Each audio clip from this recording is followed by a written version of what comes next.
Sir मेरा question ये है कि लाइफ में बहुत सारे सर्कमस्टांसेस आते हैं जहाँ पे मतलब हमें ये लगता है, बहुत सारे निगेटिव थॉट्स आते हैं कि मतलब आगे कैसे बढ़े, how to get rid of fear of failure. Sir कैसे हम इसको हैंडल करें?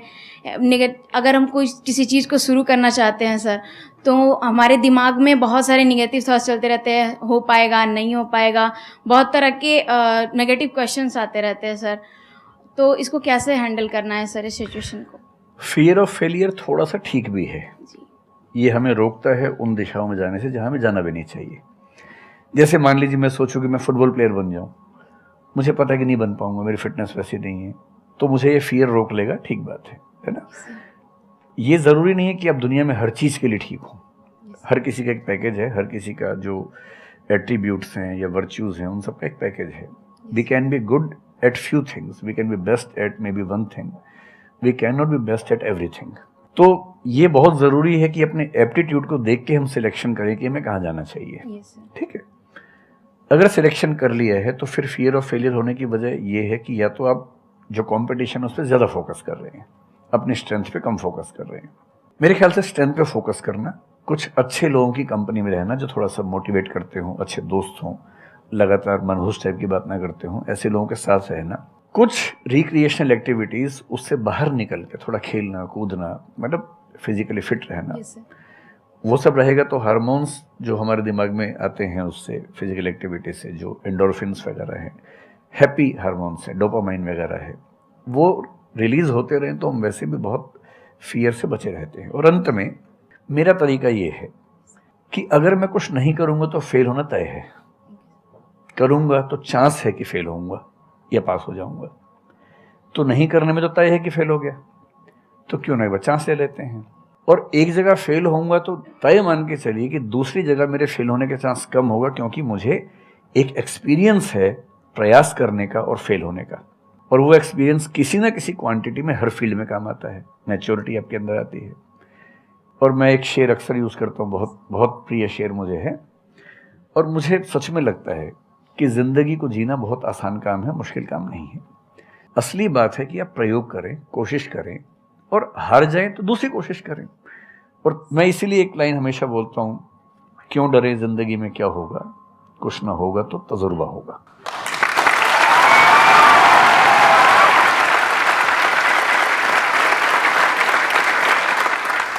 मुझे भी सर के जैसे मोटिवेशनल स्पीकर बनना है सर, पर मैं ये सोचती हूँ कि अगर मैं वीडियो बनाऊँगी, कंटेंट बनाऊँगी, तो संदीप सर को छोड़ के या फिर बहुत बड़े बड़े मोटिवेशनल स्पीकर्स हैं उनको छोड़ के मुझे देखेगा कौन? मतलब ये मेरे अंदर थॉट्स आते हैं कि अभी मेरा मतलब मैं 19 ईयर की हूँ, तो मैं जब वीडियो कंटेंट बनाऊँगी तो मुझे ऐसा मतलब मेरे अंदर ये थॉट है कि मैं कोई बड़ा आदमी नहीं हूँ या फिर कुछ बड़ा नहीं हूँ, तो मैं ये वीडियो कैसे डाल सकती हूँ? लोग क्या सोचेंगे कि मतलब तू ये तो खुद कुछ नहीं है और लोगों को मोटिवेट कर रहा है, ऐसा मेरे अंदर थॉट आता है। पहले या तो कुछ कर लीजिए जिंदगी में, उसके बाद मोटिवेट कर लीजिए। और नहीं तो मोटिवेशन एक पूरी साइंस है, साइकोलॉजी से जुड़ी साइंस है, उसको ठीक से पढ़ के रिसर्च करके उससे बात कीजिए। शुरू में तो जब इन्होंने भी शुरू किया होगा, कहाँ शुरू में लोग जानते होंगे, बड़ी लंबी स्ट्रगल होती है, किसी भी फील्ड में इतनी लंबी स्ट्रगल है। देखिए जो आदमी सफल है ना, आप ये जो हमारा वर्तमान है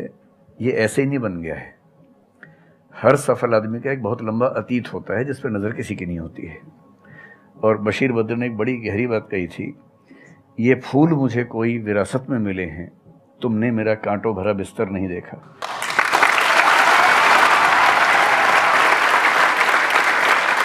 कितने साल तक ये लहूलुहान हुए होंगे, रोज छिला होगा शरीर, तब जाके लोगों ने पहचानना शुरू किया होगा। लगातार काम करने से, जिसको कंसिस्टेंसी कहते हैं, परसिवियरेंस कहते हैं, बात बनती है, आपकी भी बनेगी।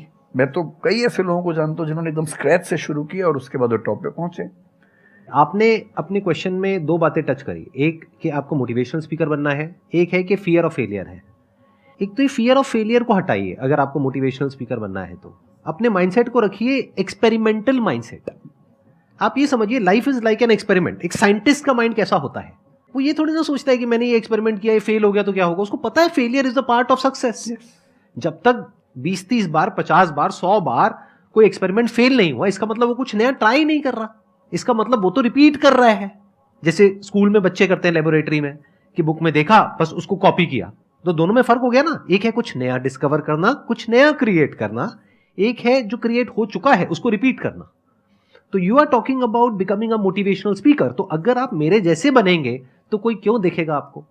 आपको तो अपने जैसा बनना पड़ेगा ना। तो अब उसमें क्या करना पड़ेगा? अब आपको क्या पता कि आपके अंदर ऐसा क्या है जिसको लोग देखना चाहें? उसके लिए तो एक्सपेरिमेंट करना पड़ेगा, ट्राई करना पड़ेगा। एक तरह से आप वीडियो बना के डालोगे, कोई नहीं देखेगा। दूसरी तरह से बना के डालोगे, कोई नहीं देखेगा। फिर तीसरी तरह से, फिर चौथी तरह से। हो सकता है 6 महीने बाद, 1 साल बाद, 2 साल बाद जा करके कहीं थोड़ा सा कुछ ऐसा क्लिक हो जाए जो हो सकता है आपको लग रहा था कि शायद ये नहीं होगा और वो क्लिक हो जाए। बट ये सब होता उसी के साथ में जो कुछ कर रहा होता है, जो कुछ ट्राई करता है। जैसे ट्राई करोगे तो हो सकता है हो जाए, नहीं करोगे तो पक्का है नहीं होगा, जैसा भी सर ने थोड़ी देर पहले कहा था।